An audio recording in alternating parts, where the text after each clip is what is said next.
It happened in a moment no one was supposed to witness. A hospital corridor. Tension already hanging in the air. And then Princess Anne steps forward and blocks Queen Camilla. Not a misunderstanding. Not hesitation. A deliberate act. One royal physically stopping another from entering Catherine's room. Within seconds, everything changed. Because this wasn't just personal, it was a signal. And insiders say it may have exposed a fracture far deeper than anyone imagined. Before we go deeper into what this really means for the royal family, make sure to subscribe so you don't miss a single update. What unfolded in those few seconds has since been reconstructed in hushed conversations, pieced together through accounts that all carry the same stunned disbelief. Because nothing about this moment followed royal protocol, nothing about it felt accidental, and everything about it suggested intent. Anne did not hesitate, did not waver, did not even attempt to soften the act. She stepped directly into Camilla's path and held her ground. A gesture so firm and so unmistakable that those present immediately understood this was not a misunderstanding but a line being drawn in real time. Aides who had been moving with routine urgency suddenly froze, their instincts caught between duty and disbelief, security personnel locked into place as though unsure which authority to follow, and staff who would normally disappear into the background found themselves unwilling witnesses to something they were never meant to see.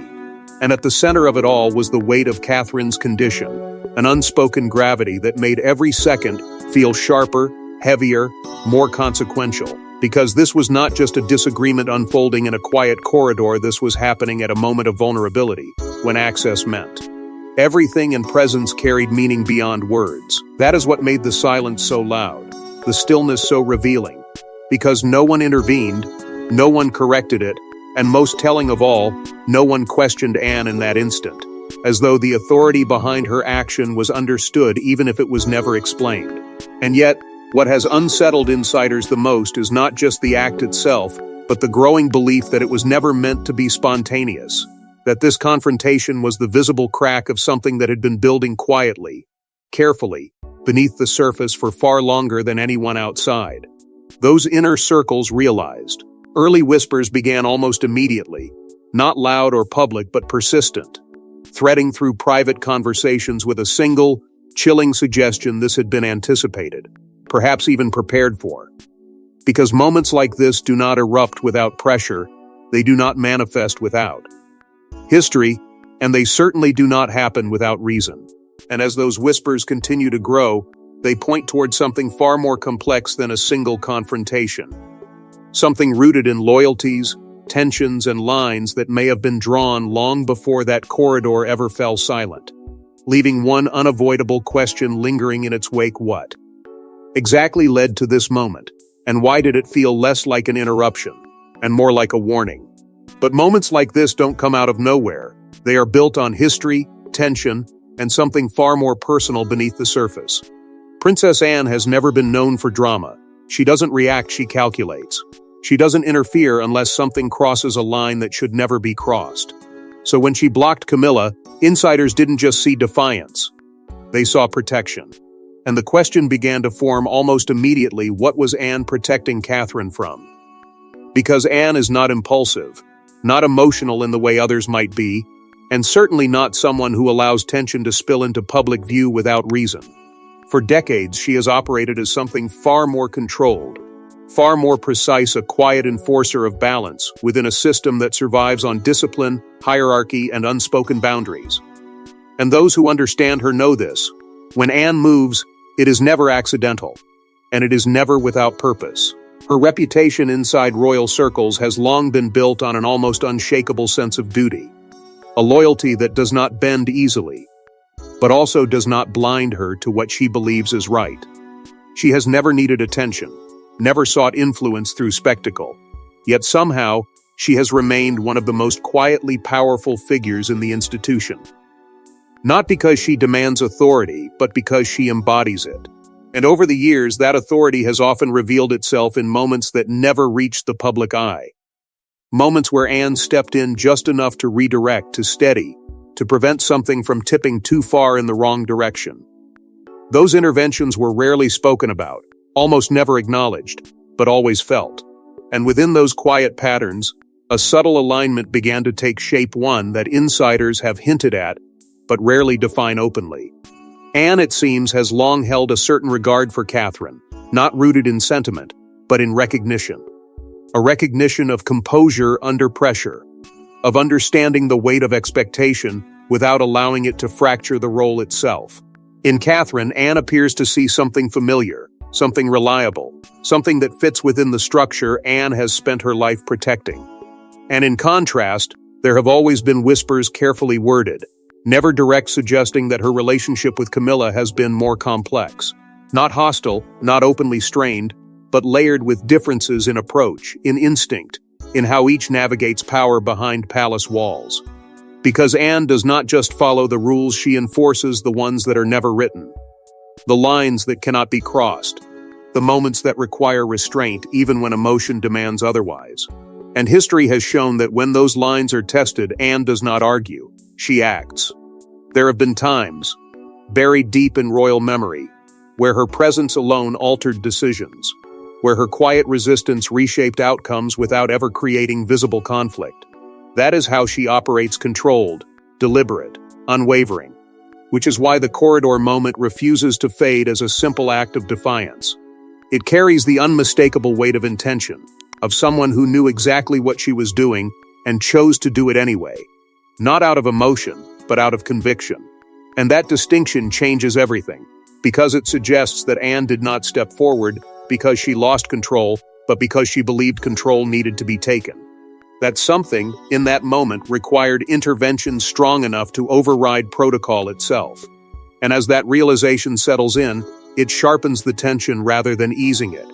Because if Anne, who rarely interferes, who measures every move, decided to physically block another senior royal, then the situation must have already crossed into territory she deemed unacceptable, which leaves one question pressing harder than all the rest. Lingering beneath every whispered conversation and every careful denial, if Anne was protecting Catherine, then the question becomes unavoidable: what was Camilla about to do? Behind those hospital doors, something critical was unfolding. Catherine wasn't just resting, she was at the center of a moment that could shift everything. And Camilla's sudden arrival, at that exact time, raised serious questions. Because insiders suggest her visit wasn't routine. It wasn't expected. And most importantly, it may not have been welcome. What was happening inside that room carried a weight far beyond health alone. Because Catherine's condition had already placed the monarchy in a fragile position. One where every decision, every conversation, and every presence mattered more than anyone was willing to admit publicly. This was not just about recovery, it was about control, about stability, about who held influence at a moment when uncertainty was quietly tightening its grip. And within that atmosphere, timing became everything. Camilla's arrival did not align with what many believed had been carefully arranged behind closed doors. There were already conversations underway, delicate ones, shaped by those closest to Catherine, guided by voices that understood both the personal and institutional stakes. These were not discussions meant for disruption, not moments designed for unexpected intervention. Which is why her presence, appearing when it did, sent a ripple through those who were aware of the deeper context. It wasn't announced in the way such visits typically are. It didn't follow the quiet coordination that usually precedes movements at this level. Instead, it arrived with a sense of urgency that immediately raised eyebrows among those who noticed the deviation. Whispers began even before the confrontation itself, subtle at first, then sharpening as details aligned in uncomfortable ways. There were suggestions never confirmed, but impossible to ignore, that this visit had not been fully cleared by certain key figures, that its timing clashed with ongoing decisions that required privacy, precision, and above all, trust. Because in moments like this, access is not just symbolic, it is power. Who enters the room? Who speaks? Who is present when critical conversations unfold? These are not small matters. They shape outcomes. They influence direction. And they can alter the balance in ways that are not immediately visible, but deeply consequential. That is where the tension began to thicken. Not outwardly, not in any way that could be easily pointed to, but in the subtle shifts of behavior among those who understood what was at stake. Staff moved with a heightened awareness, their usual composure edged with something quieter, something more cautious. Aides exchanged glances that carried questions they would never voice. Even security, trained to remain detached, seemed caught between protocol and something less defined, an instinct that something was unfolding outside the boundaries of normal expectation. Because if Camilla's presence was unplanned, then it introduced a new variable into an already sensitive situation. A variable that could disrupt the flow of decisions, influence conversations that were meant to remain contained, or even challenge the unspoken agreements that had been holding everything together. And for those who had been managing the situation carefully, that possibility was not just inconvenient, it was dangerous. Not in a dramatic sense, but in the quiet, controlled way that power can shift when the wrong voice enters at the wrong time. And then there is the question that lingers beneath all of it, the one that refuses to settle. Because Anne was there. Not just present, but positioned, aware, and most importantly ready, which suggests something far more deliberate than coincidence. Because Anne does not prepare for moments she does not anticipate. She does not step into situations blindly. And if she chose that exact moment to intervene, then it raises a possibility that cannot be ignored, that she knew more than others did. That she understood the stakes before they became visible, and that her actions were not just reactive, but preventative. And as that realization begins to take hold, it transforms the entire narrative, turning what seemed like a sudden disruption into something far more calculated, far more intentional, and far more revealing than anyone initially understood. Because what happened next would strip away any remaining ambiguity and expose the tension for what it truly was. And then came the moment that turned tension into confrontation, one that no one present would ever forget. It wasn't loud. It wasn't chaotic. But it was undeniable. Anne stepped forward and didn't move. Camilla stopped. No words at first. Just a moment of silence so heavy it changed everything. Because in that silence, something unspoken became visible. Power, resistance, and a line that had just been drawn in full view. It was the kind of moment that doesn't need explanation to be understood. The kind that cuts through protocol and expectation with a clarity that leaves no room for misinterpretation. Anne's position alone set everything firm, immovable, intentional. She wasn't negotiating. She wasn't hesitating. She was stopping something from happening, and doing it in a way that made it impossible to ignore. And Camilla, for perhaps the first time in a setting where hierarchy usually dictates movement without question, paused. Not out of confusion, but out of recognition. Because this was not a misstep or a misunderstanding that could be brushed aside with a quiet correction. This was direct, personal, and controlled. There was no raised voice, no outward display of emotion, yet the restraint itself made it more intense, more revealing.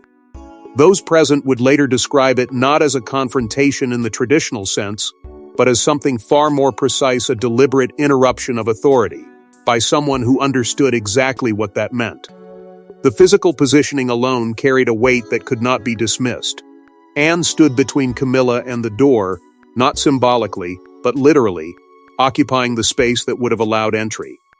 And in doing so, she transformed what should have been a routine movement into a barrier. A decision, a refusal. Because in the structure of the monarchy, physical actions like this are almost unheard of. Disagreements are managed behind closed doors, tensions are contained within carefully controlled conversations, and any conflict that does surface is softened, diluted, redirected. But this was none of those things. This was visible, immediate, unavoidable. Camilla's response, though outwardly measured, carried its own weight. There was no retreat, no immediate attempt to push past, but there was also no acceptance. What followed was a stillness that felt anything but passive. A moment where restraint masked something far sharper beneath the surface.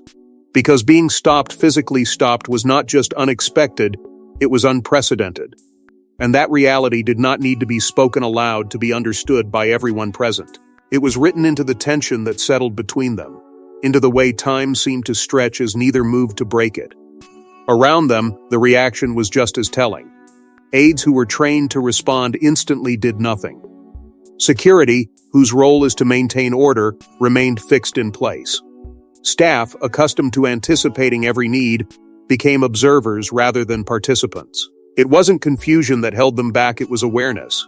An immediate, instinctive understanding that this was not a moment to interfere with, not a situation that could be resolved through routine action. Because whatever was unfolding here existed beyond their authority, beyond their training, and perhaps even beyond the rules they were meant to uphold. And that is what made it so explosive, not the movement itself, but the meaning behind it. The quiet assertion of control from Anne, the restrained but undeniable resistance from Camilla, and the collective recognition from everyone else that something had just shifted. This was not a disagreement. This was a statement. A boundary enforced in real time, in a way that could not be undone or quietly forgotten. It exposed a tension that had clearly been building, one that had now surfaced in a form too direct to dismiss.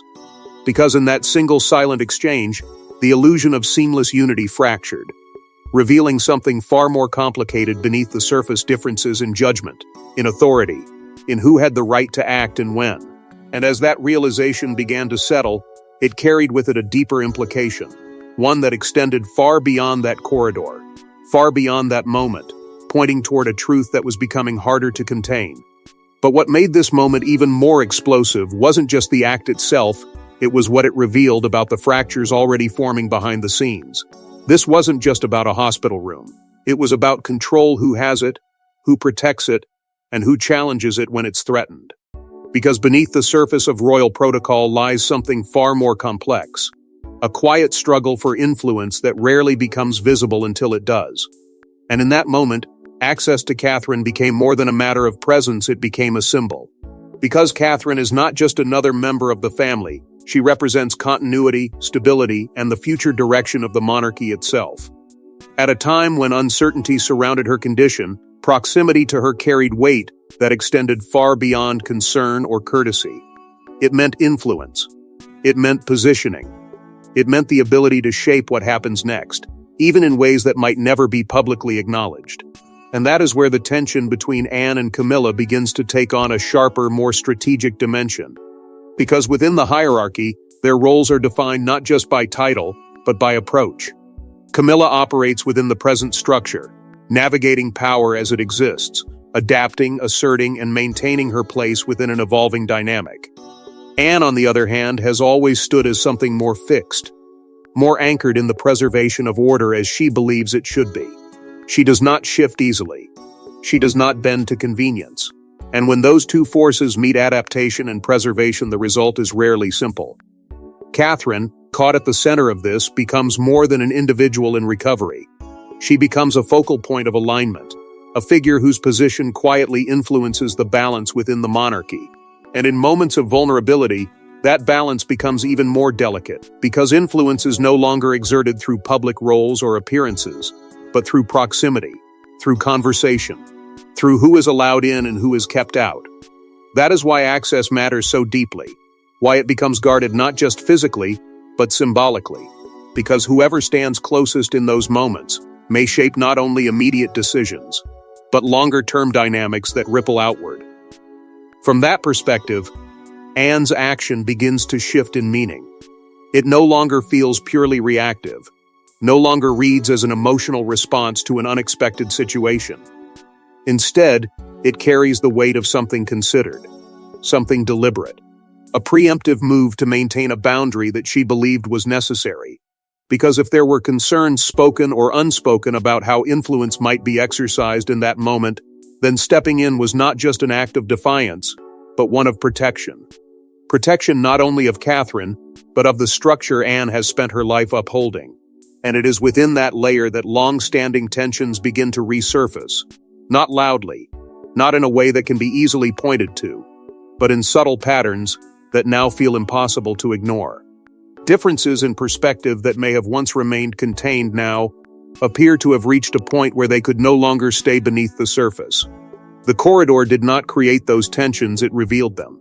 It exposed the fault lines that had been quietly forming, bringing them into a moment where they could no longer be managed behind closed doors. Because when control is challenged so directly, it forces a response, even if that response is silence. And that silence, in this case, becomes its own kind of message, one that suggests, This was not an isolated incident, but part of something larger, something unfolding with far greater implications than anyone is willing to state openly. And as those implications begin to take shape, they point toward a reality that is far more strategic than emotional, far more calculated than accidental. And as news of the confrontation began to spread internally, the palace found itself facing a question it couldn't easily answer: how do you contain something this visible? Within minutes, the story was already moving quietly at first, then faster than anyone expected. Senior aides were alerted. Advisors began asking questions. And one realization set in almost immediately: this wasn't something that could be quietly dismissed. Because when a moment like this happens, it doesn't stay contained, it spreads. What began as a silent confrontation in a controlled space quickly transformed into a ripple moving through the inner layers of the institution, carried not by headlines, but by urgency, by coded conversations, by the kind of internal communication that signals something has gone wrong at a level too serious to ignore. Phones were picked up, messages were sent, not in panic but with precision, because panic is never allowed to surface, even when it exists beneath the surface. Senior aides began connecting fragments of what had happened, trying to understand not just the event itself, but the implications it carried. Who saw it? Who knows? How far has it already traveled? These questions weren't asked casually, they were asked with the awareness that time, in moments like this, is both an asset and a threat. The longer something remains uncontrolled, the harder it becomes to shape. And as those questions moved upward, the reaction among senior royals was not immediate outrage, but something more measured and perhaps more unsettling. Shock, yes, but contained. Because what had occurred was not just inappropriate, it was unprecedented. A visible fracture. A moment where the carefully maintained image of cohesion had been disrupted in a way that could not simply be reframed as misunderstanding or miscommunication. And that reality forced a different kind of response, one that required calculation rather than reaction. Almost immediately, efforts to manage the situation began to take shape. Not publicly, not in any way that could be traced, but internally, through the mechanisms designed for exactly this kind of crisis. Discussions shifted toward containment. How to limit exposure. How to ensure that what had happened did not move beyond those who had already witnessed it. Because the greatest fear was not the moment itself, but its interpretation. If it reached the outside world, stripped of context and filled with speculation, it could become something far more damaging than the reality. That is where the tension deepened. Because controlling a narrative requires clarity, and in this case, clarity was exactly what was missing. There was no single version of events that could be easily presented, no explanation that would satisfy every question without raising new ones. Why was Camilla there at that moment? Why did Anne intervene so directly? And perhaps most troubling of all, how had such a confrontation been allowed to unfold without intervention? These were not minor concerns. They were structural questions, ones that pointed toward gaps in control, in coordination, in the very systems designed to prevent moments like this from ever becoming visible. Behind closed doors, conversations turned toward damage control, not in the dramatic sense, but in the quiet, calculated way the institution protects itself. Strategies were considered, language was weighed, timing was debated. Because once something begins to move, it cannot simply be stopped, it must be redirected, softened, reshaped before it reaches a point where control is no longer possible. And yet, beneath all of that effort, a more uncomfortable realization began to settle in. Because silence, which has always been the monarchy's most reliable tool, suddenly felt uncertain. What if silence wasn't enough this time? What if the moment had already taken on a life of its own within those who had seen it, heard it, felt its weight? Because some events resist containment, not because they are loud, but because they are undeniable. And as that realization quietly spread through the palace, it created a tension that no immediate strategy could resolve, a sense that this was not just a situation to manage, but a signal of something deeper shifting beneath the surface. But while the palace scrambled for control, one voice remained absent, and that silence carried more weight than anything else.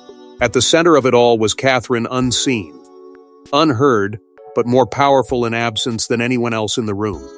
Because whatever had just happened outside her door wasn't just about her, it was for her. And that raises a question no one can ignore. Did she know this was coming?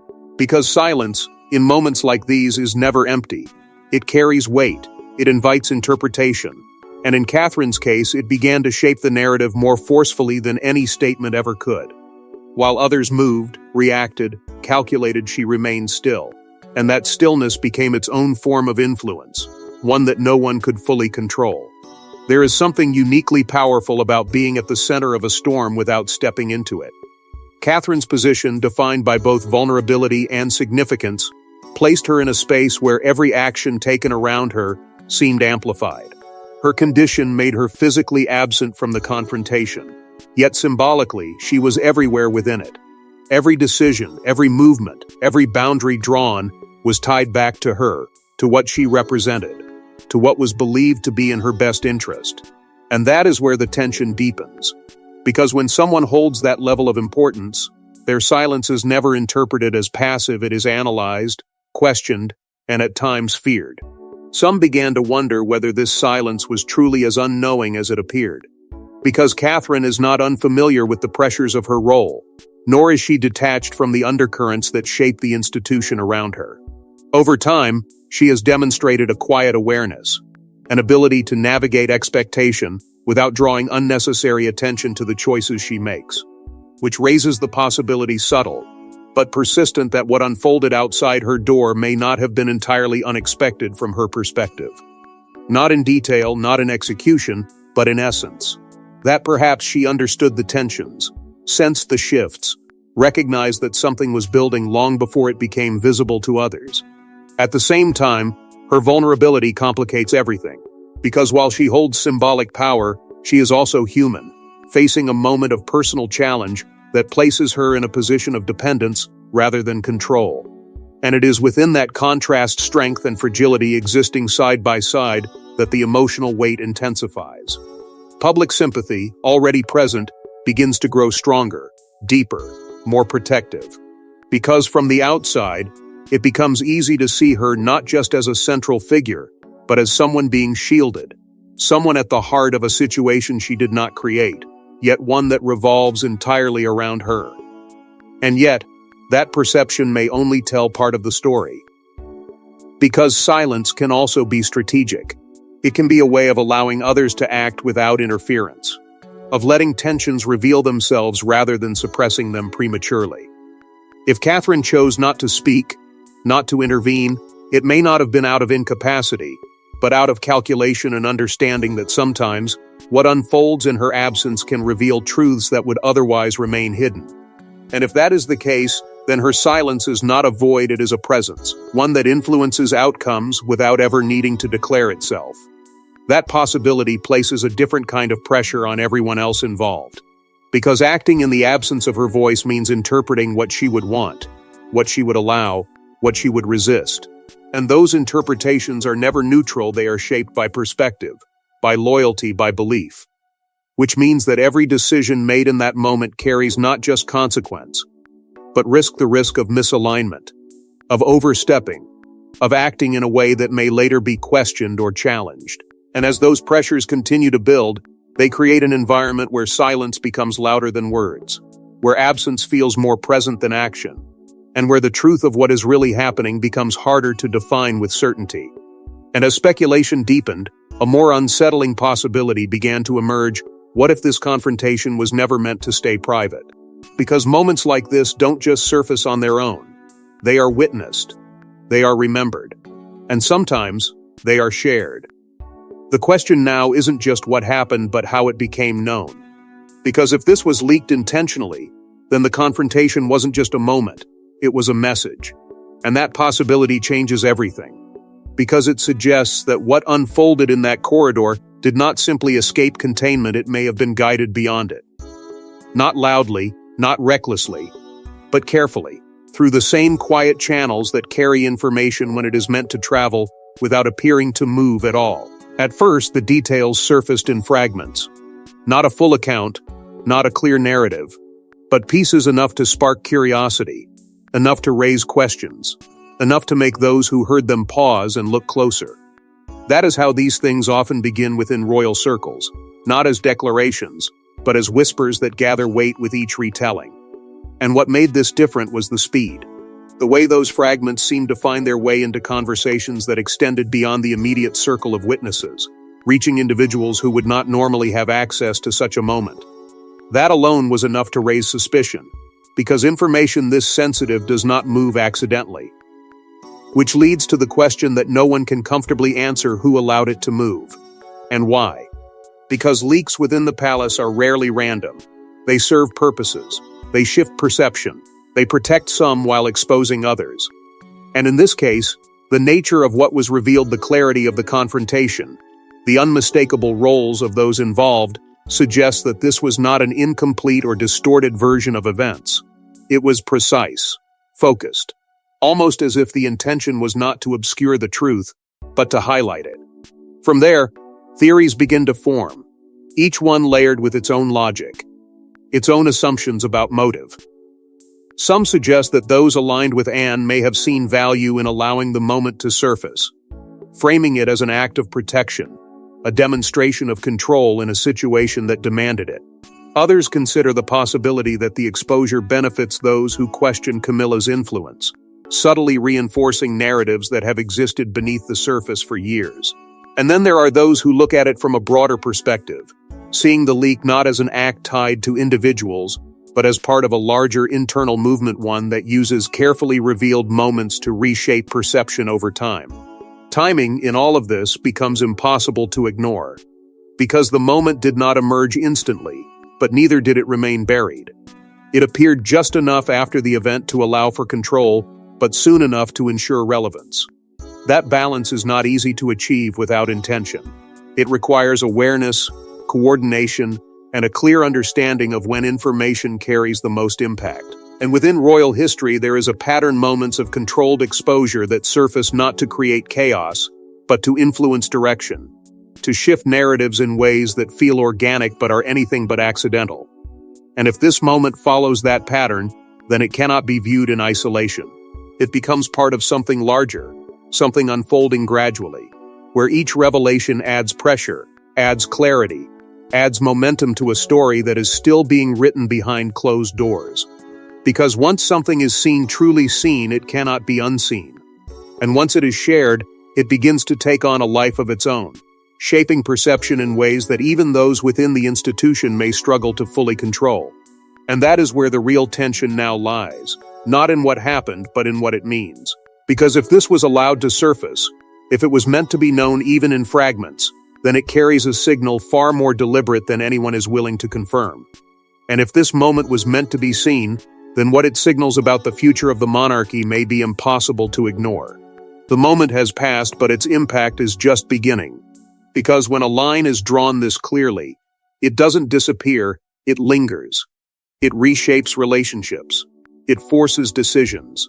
And it leaves behind a question that could define everything that comes next. Has something fundamentally changed inside the monarchy? Because what happened in that corridor was not just an interruption, it was a revelation.